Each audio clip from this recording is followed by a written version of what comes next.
fire, and ambulance departments for the courage they have shown during this pandemic.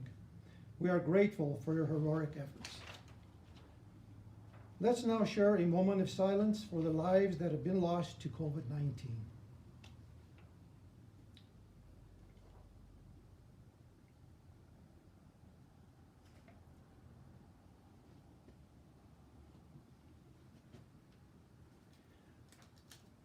In February of 2020, I delivered my State of the City address with expectations that we would have made good progress in 2020.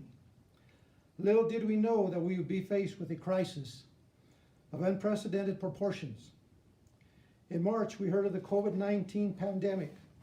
We all waited and wondered if and when this pandemic would reach Trinidad and Los Angeles County and how it would affect us. During the past year, we have had to adjust to a virtual world of Zoom meetings. But one thing that we have found out is that through the virtual Zoom meetings, we have been able to reach the public more readily for those who want to stay at home and listen to the meetings that we conduct. So that is one positive thing that has come out of this, if anything, for us. When we heard of the first case, Council asked staff to take precautions with spending because we were anticipating a drop in revenues that could have had a devastating effect on how we would be able to conduct business in the months ahead. Staff listened, and through their efforts of spending curtailments, they succeeded in keeping our budget in line, enabling us to keep our fiscal commitments. We fortunately have been able to work through this pandemic without having to lay off any staff. Many City Hall staff have been able to work from home during this time. City Hall remains closed except by appointment, and councils and boards and commissions are meeting through Zoom meetings. Thank you, Mr. Valentine, and your dedicated staff for this achievement. Even though we curtailed spending, we ended the year with success, continuing to work on projects we started or we were going to start. On 2019, our 2019 audit was completed, and we received an unqualified opinion from the auditing agency of Dixon and Waller. Thank you, Ms. Navarrete, Mr. Valentine, and all the staff that worked hard to keep our financials clean. One issue in our audit that we had not anticipated was that the Cannabis Rainy Day Fund that we had built up needed to be dedicated to projects. These projects would be defined by council with input from staff. Even though we had to define the projects, council would still have the ability to change and redirect funds to projects as needed. Our beginning budget in 2020 was approved on December the 19th for the year 2020 for $47,977,605. In December of 2020, we adjusted the budget to $51,100,059. The reason we were able to increase our 2020 budget was due to an increase of general sales tax of 18.78% higher than in 2019. The amount was $1,629,334, and an increase in cannabis revenue of 23.19% higher than 2019 of $884,580.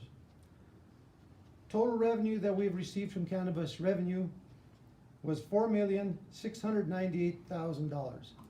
That is quite substantial for the amount of cannabis that we have here in the Trinidad area. I'm now going to go over some of the 2020 accomplishments of 2020 and also maybe some of the issues. They are as follows. In April, Council hired Mr. Michael Valentine as our permanent new city manager. Newly elected council members, Ms. Erin Ogletree and Mr. Aaron Williamson, were seated in January. In June, council appointed Mr. Eli DeBono to the council seat that was vacated by Councilman Matei. We started the year by beginning to install an advanced electrical power and water metering system. This new system would allow the city to capture utility usage that had gone unnoticed due to old equipment. We anticipate an increase in revenue when the new system is completely installed on all utilities, water, electrical, and gas. Like I mentioned, cannabis revenue continues to increase, and with this increase, we were able to pay off some debt, update our fleet, and provide city departments with new equipment, put money in the rainy day fund, and continue to give some funding to the local nonprofits. This was done by allocating 65% to city projects, 30% to the rainy day fund, and 5% to the nonprofit agencies. The Santa Fe Trail project that had been on the drawing board for some time was started in August. Due to winter, the project is expected to be finished sometime this spring. Phase 1 of the sewer trunk line that feeds a significant area of the city to the sewer plant started and is currently under construction. ADA projects that the city has had an agreement with the DOG was a source of concern. Contractors have been very busy, and getting bids for some of the work was difficult, and that was the reason for the concern. Contractors, like I mentioned, they're very busy, and just getting bids was very difficult. However, we were able to complete many ADA projects, and really we are well on our way to meeting the DOJ expectations. Mr. Valentine recommended that we needed to fill some important staff positions. A city planner that we have not had in a few years, a safety coordinator, and an outdoor coordinator, which is a new position. We, of course, are in need of a city planner due to the anticipated growth in the city, with a number of projects under construction or that are in the planning stages. Currently, Mr. Valentine and staff are doing this job. By hiring a city planner, this will be able to alleviate Mr. Valentine and staff to the job, planning job to the planner, so that they can do other things that they're necessary. The anticipated growth is from the space to create, the Fisher's Peak project, the reopening of the new elk mine and people moving to the area. The outdoor recreational coordinator will concentrate on the upcoming recreational activity created by the Fisher's Peak opening. Fisher's Peak became the state's newest state park, and a small opening of trails became a reality when Governor Polis and several state legislators were in attendance for the ribbon cutting. Governor Polis purchased the first Fisher's Peak Park Pass that day. City Council believes that Fisher's Peak will become a new Colorado destination for recreation. THK has been hired by the partners to complete a master plan for Fisher's Peak. This master plan is slated to be completed by the end of 2020, and we will go ahead and finalize, from what I understand from all the partners, in January of 2021. What this will do is will give us the ability to identify the trails, camping areas,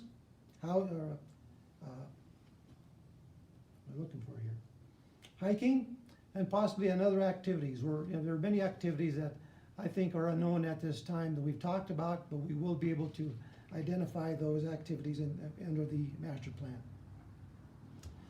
In October, I recommended to Council that a community readiness plan was necessary for future planning. They all agreed, and Councilwoman Ogletree was appointed to reach out to the public for comment, asking what amenities the city would need in the future for citizens to use and to attract more tourism and to keep these tourists here in Trinidad for more than a day, which typically they do now. This report will be very useful for future planning for the city of Trinidad and the surrounding area. The space to create an Elm Street Live Space units were finished, and units have begun to rent out. Currently, more than half of the units are rented. The Trinidad Police Department, Fire Department, they received a salary increase in the class in comp to allow these departments to get more competitive from a recruiting and retention standpoint.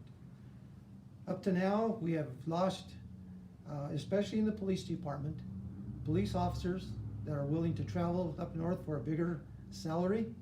And we believe that bringing them up closer to what other areas have, we will be able to retain and attract more police officers. In 2019, the landfill was placed on the November ballot, and the citizens was placed on the November ballot, and the citizens of Trinidad voted for approval, which made it an enterprise zone starting in 2020. Capital projects that were funded.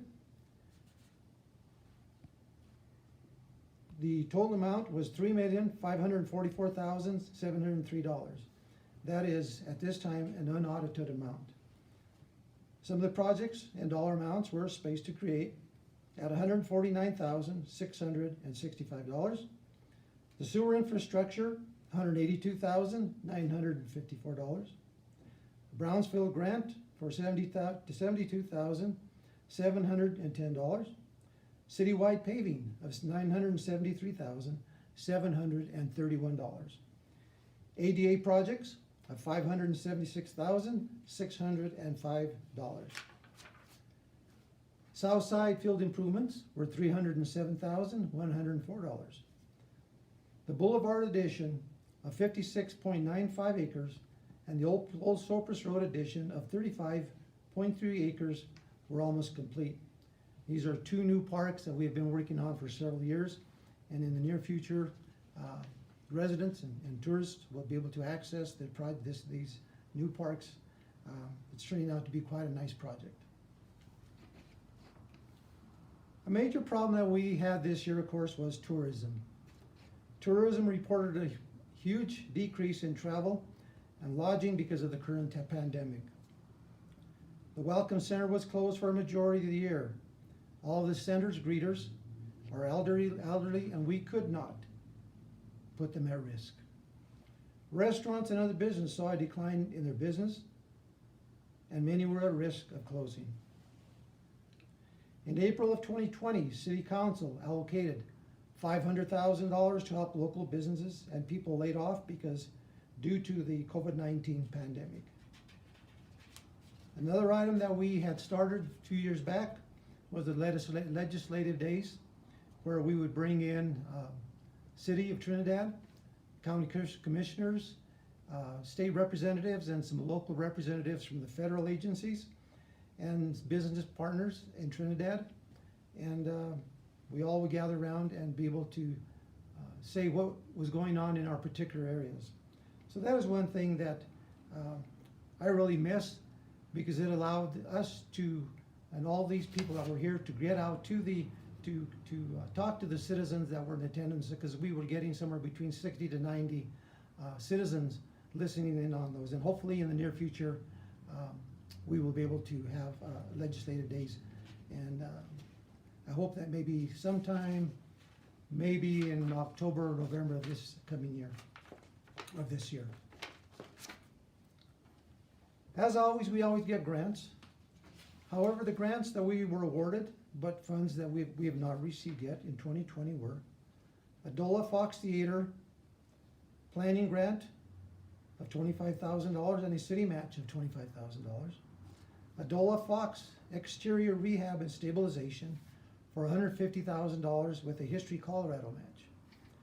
History Colorado Fox exterior rehab and stabilization, we received a grant for $102,047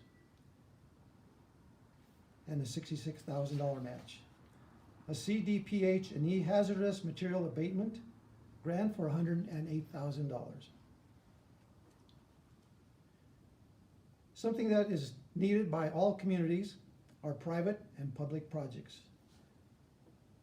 They're very necessary for a community. McDonald's built a new facility, and the addition to the Mount San Rafael Hospital is near completion. The Trinidad Planning Group, also known as Kip Hamden, began working on the Sister Blandina Park on Commercial Street. School District Number 1 middle school renovation was near completion. City Council and administration and Los Angeles County Commissioners and administration continue to have a good working relationship. Like I said earlier, we started off the year with great expectations, but a sudden reality of the oncoming COVID-19 pandemic became the most important issue. With everything we had to deal with, we persevered and set the stage for 2021.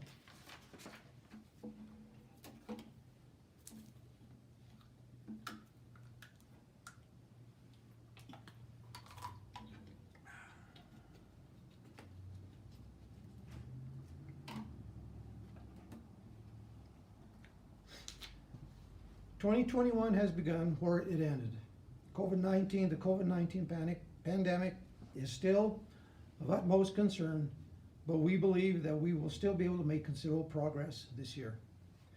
We are currently working with the Los Angeles County Commissioners, Los Angeles Emergency Management, and others on the 5-star COVID-19 program that would allow businesses to open with greater capacity if they are willing to participate and accept the guidelines set forth by the management team and the CDPHE of the state of Colorado. Staff has recommended, and council has appropriated and approved the 2021 budget of $47,995,000. Mr. Valentine has hired the outdoor recreation, Mr. Jared Chatterley. He is the new outdoor recreation coordinator, and he is still hoping to hire a planner and a safety coordinator in the near future. Mr. Bob Just has been hired as the new Public Works Director and will take on those responsibilities. Council has given Mr. Valentine a list of capital improvement projects that we feel need to be addressed. Some of the projects are the Main Street improvements to Santa Fe Trail, Monument Lake, San Pedro Street, the Riverwalk improvements, entryways to town from the various directions, parking, power grid improvements, street surfacing and paving. And of course, there are other projects besides that, too numerous to mention. $10 million has been allocated for these capital projects. I have also asked Mr. Valentine to have some departments develop strategic plans for daily, weekly, and monthly work that has to be done. These plans will give administration and council a view of what is to be done on an ongoing basis. A major issue that always we get called on, of course, are the potholes in the roads. This has been an ongoing problem for years. $85,000 has been allocated for asphalt to address this issue. In January, council allocated another $500,000 to help local businesses and people that have been laid off due to the pandemic.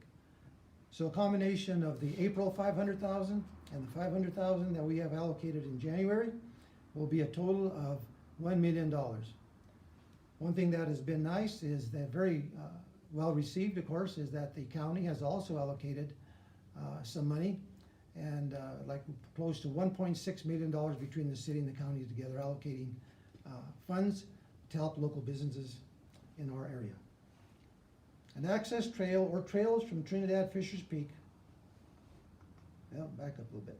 The Santa Fe Trail project, like I mentioned earlier, should be completed this spring. An access trail or trail from Trinidad to Fisher's Peak will be addressed in the upcoming study that has been funded with the $150,000 grant from DOLA, with the county as the lead agency and the city and the county contributing $50,000 each, and additional participation from the Trust for Public Lands and the Nature Conservancy for a total of $350,000. This project is intended for connectivity with the park, surrounding area, and downtown. Trinidad State Junior College is offering the first of a kind in the nation, which is a trail buildings program. It is projected that the Fisher's Peak opening will bring between 50 to 100,000 tourists and could generate $3 to $13 million annually to the Trinidad area. Council believes that recreation and tourism, hiking, biking, and just plain experiencing the outdoors will play a major part in our economic recovery with a sustainable economy which is something that we have needed for many years. We have relied too long on some of the natural resources that we've had, and this will give us a more sustainable economy. CPW has indicated that there will be a need for a Fisher's Peak Visitor Center. Where it will be placed at the current time is unknown, but it may be fleshed out in the master plan. We may also need to plan for a new welcome center, because when the highway was redone many years back, it took away the two accesses, north and south, into Trinidad, and access to the welcome center has of course been extremely difficult. We have lost a lot of tourists that would stop in, so that is something that is on our radar that we may have to consider. Council has allocated $150,000 for a downtown traffic study. Traffic will become a major problem if we do not have good traffic patterns. The Colorado Department of Transportation is said to bid out the new Exit 11 project this spring. The plan currently shows a walking trail and bike trail that will cross I-25, which will give good access from the frontage roads to Fisher's Peak and Trinidad Lake, and will lead tourists and travelers into the city via Santa Fe Trail. I am working with the Amtrak and Colorado Department of Transportation to fund a passenger structure for passengers waiting to board Amtrak. As a commissioner for the Southwest Chief, it allows me to have direct contact with the individuals that can make that decision. There was money allocated several years ago, but that money was lost, I think back in 2014 or 2015. So now I'm trying to see if we can get this money back to build something. ADA projects are ongoing, and we have allocated $1.1 million for city building improvements, $1 million for city street ADA improvements. Work on the Fox Theater will begin this year with the grant funding we will be receiving. Council has also recognized that the Purgatory River going through town can be an amenity and another attraction for residents and tourists. Mr. Valentine put out an RFP on February the 1st for professional services to help in this planning. In the near future, we will have two new pieces of artwork that will be erected in the downtown area. One is going to be erected on the roundabout, and the other is going to be erected at the entrance of 13B. A preliminary concept plan has been done for the Central Park grandstands, which is part of our DOJ settlement.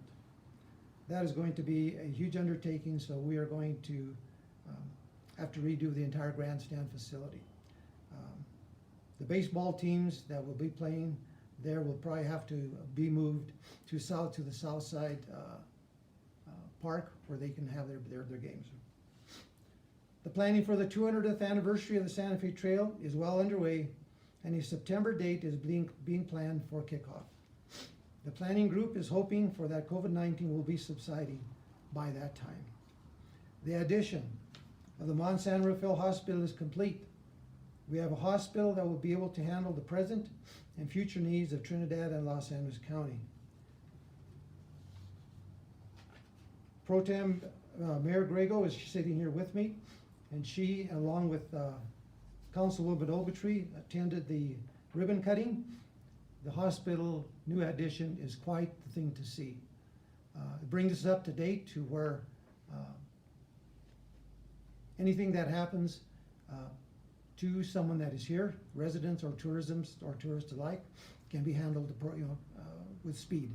And we have a beautiful facility. Anyone who wants to see it should go out and just take a look around. You'll be amazed at what we have locally here. The new hotel in the La Puerta area is slated to begin in the next couple of months. The new Elk Mine is scheduled to reopen in the next few months.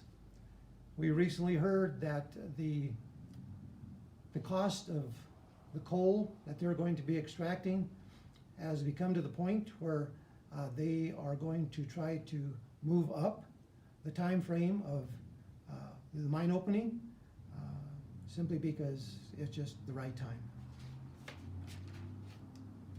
Some time back, there's an organization called the Blue Sky. And if those of us that have lived here for many years have understood that there is a large helium dome in eastern Colorado.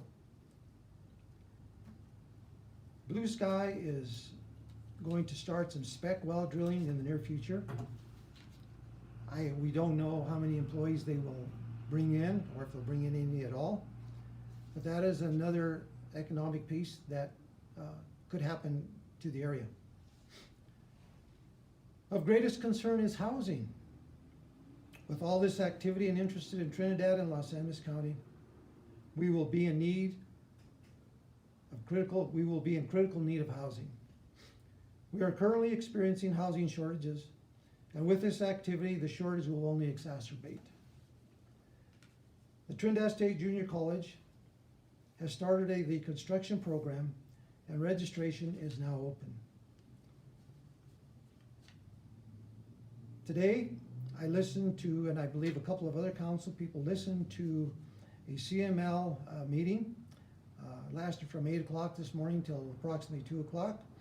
In the end, we listened to Mike Wallace, who was the president of the National League of Cities, and went over the stimulus money that President Biden is currently trying to push through Congress and the Senate. One thing that we have found out through listening is that this stimulus, this program will allow the cities and the counties and the state more flexibility in how these funds will be used or can be used. So that's really important. And in this entire thing, housing is going to be a critical factor, it sounds like. In closing, I want to thank Mr. Valentine and all the city employees for their dedication. We will continue to work diligently to meet the expectations of the citizens of Trinidad. We also hope that we will be able to hold in-person council meetings later this spring. Something we have learned from COVID-19 is that we can reach a larger audience through our Zoom meetings, and we will continue to have future meetings in person, of course, and continue to allow the citizens that want to hear or watch the meetings through Zoom. With all of the accomplishments of 2020 and a vision for 2021 and beyond, we cannot, we cannot become complacent, that we are well on our way to better years. Our greatest hope is to create an economy that has to create a community that has a sustainable economy, create a better quality of life for the citizens of Trinidad.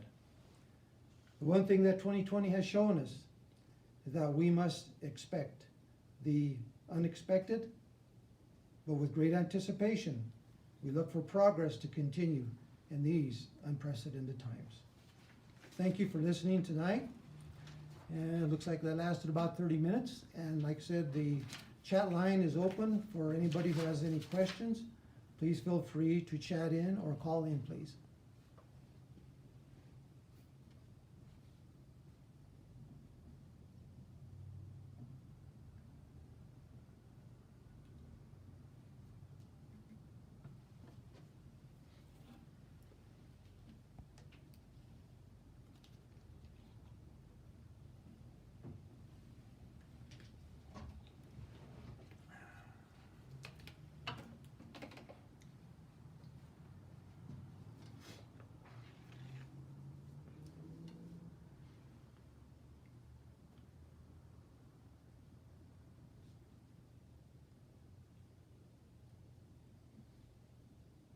Any questions coming in? Can we see them? Good job. Thank Hi, Mayor. This Hi. is Tara Marshall with the Department of Local Affairs. I don't have a question for you, but I just wanted to thank you so much for mentioning the partnership that the city has with DOLA. We appreciate that partnership, and we're looking forward to supporting the city of Trinidad as well as Los Angeles County in the projects that you have on your plate this year. So thank you for including us in your speech, and it's great to see everyone's friendly face. Well, Ms. Marshall, you know, DOLA has been a tremendous partner in the years that I have been here, and we look forward to continuing with that relationship. We use the money that we receive wisely. and make sure that the projects are getting done. And thanks again for the support that you have given us in the past and hopefully continue in the future. Absolutely. Thanks, Mayor.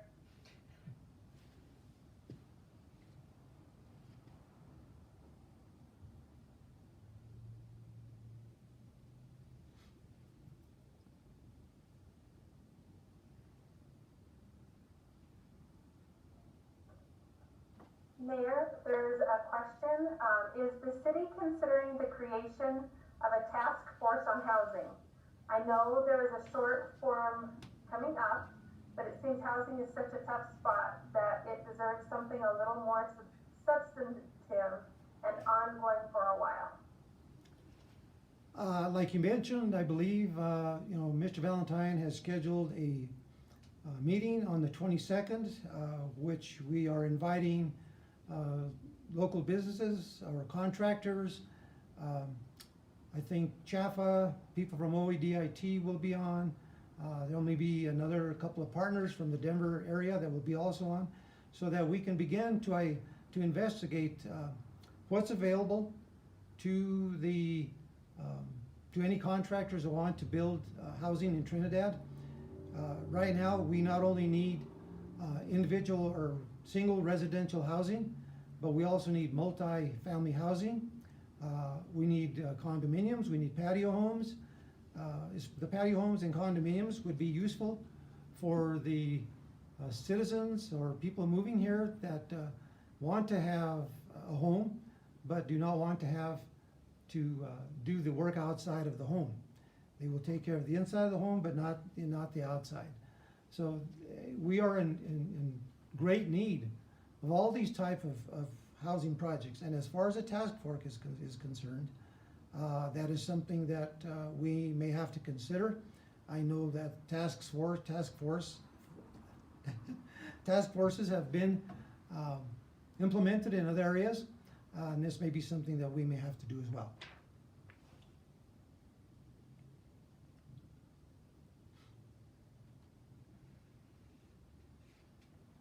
Couple more things. Mayor Rico, thank you for this information. Question I have is with our housing shortage, what is the status of Cougar Canyon Metro District Board, and has the seating of the board moved forward?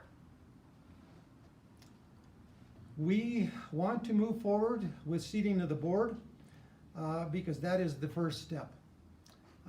There's a few steps that we have to address besides seating of the board. An initial board has to be seated. Within 6 months, that board needs to have an election of a permanent board. The board then needs to conduct an audit. They also need to have a budget built in. The other major problems, of course, are the taxes that are currently due to the various districts, the school district in Honey, and just taxes in general. From our understanding, that amount of taxes that is due is around $10 million. I don't believe that anybody is going to come in and pay $10 million because all that does is escalate the price of the property out there.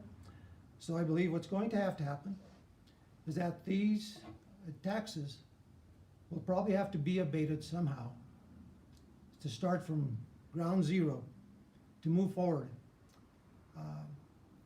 The other big problem is the bond issue that is out there. From what I understand, there is about a $25 million bond issue.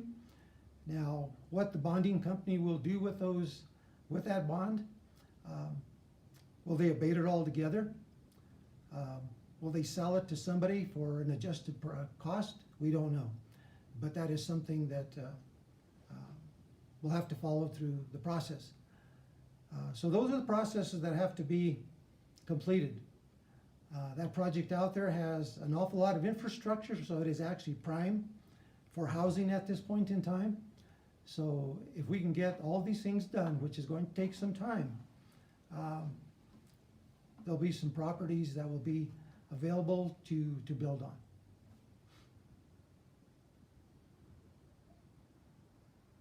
Are you in discussion with any large corporations, i.e. natural grocers, REI, Whole Foods, etc., that are interested in entering the city? From my understanding, we are not. One thing that we are hearing from residents is that they would like to see an additional grocer come into the community. But besides grocers, we need a lot of other businesses to come in. We need shoe stores, we need clothing stores, which is completely needed.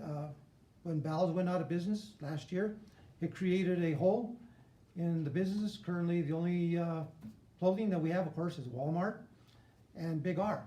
But not everybody wants that type of clothing. They want a little different type of clothing. So that is something that we hope to be able to attract in the near future, some additional businesses to Trinidad. Something else that is going to really be necessary, from our understanding, is last year when there was a couple of groups that came into town. We're talking about Fisher's Peak and for instance, the bicycle enthusiasts. What do they need? What do they want? They want different types of foods. They want nightlife. They want various things to keep them here. So we have really a cornucopia of types of businesses that will be needed in the near future. Like I said, with the attraction of Fisher's Peak, the space to create Fisher's Peak, this helium dome, if it brings in the new mine, we're going to increase our population.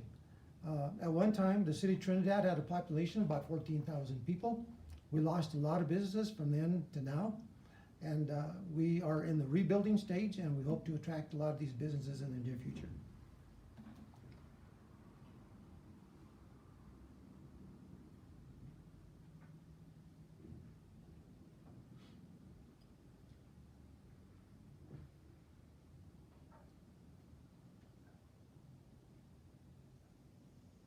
Response to the question was, thank you for that helpful information. Okay. And I have no pending questions at this point. Well, we'll wait a couple of minutes and see if anybody else chats anything else.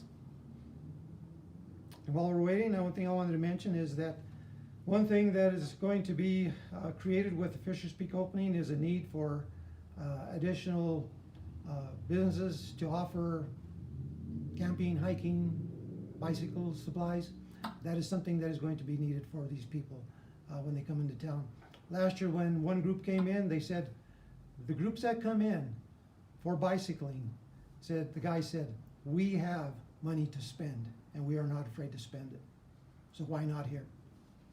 That was pretty much his exact words.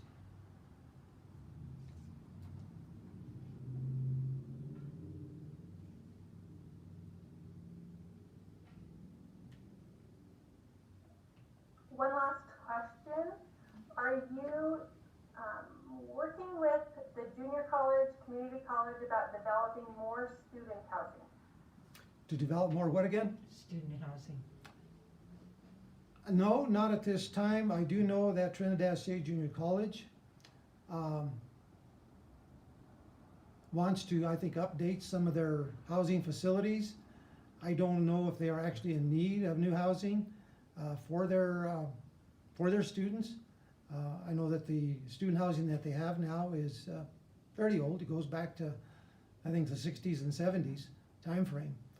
So that would be something that Dr. Epper from the Trinidad State Junior College would be able to answer.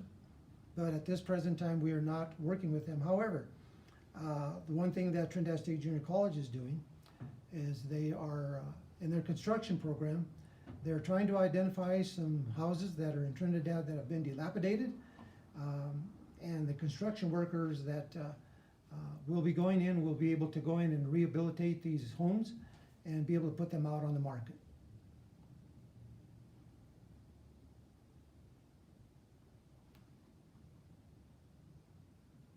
Mayor, Yes. you might want to mention Noah's Ark too, the new animal shelter. Something that I forgot to mention that Mayor Pro Tem mentioned is that I did have that down, but I missed it somewhere along the line here, is that we have Noah's Ark is just about done.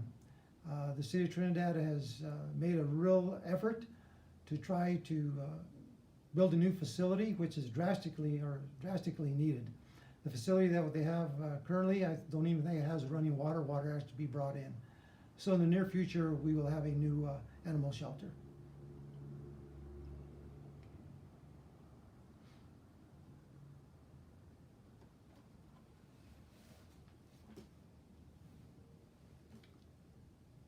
If there are no other questions, I want to thank everyone that is listening in tonight. Like I said, we hope to continue the progress that we have made in the past from last year and continue them on to this year. Any questions that you may have, you can always chat them in or bring them in, call them into the city, address it, and we will get back to you with the answers. Thank you very much for listening tonight, and looking forward to next year. Good night.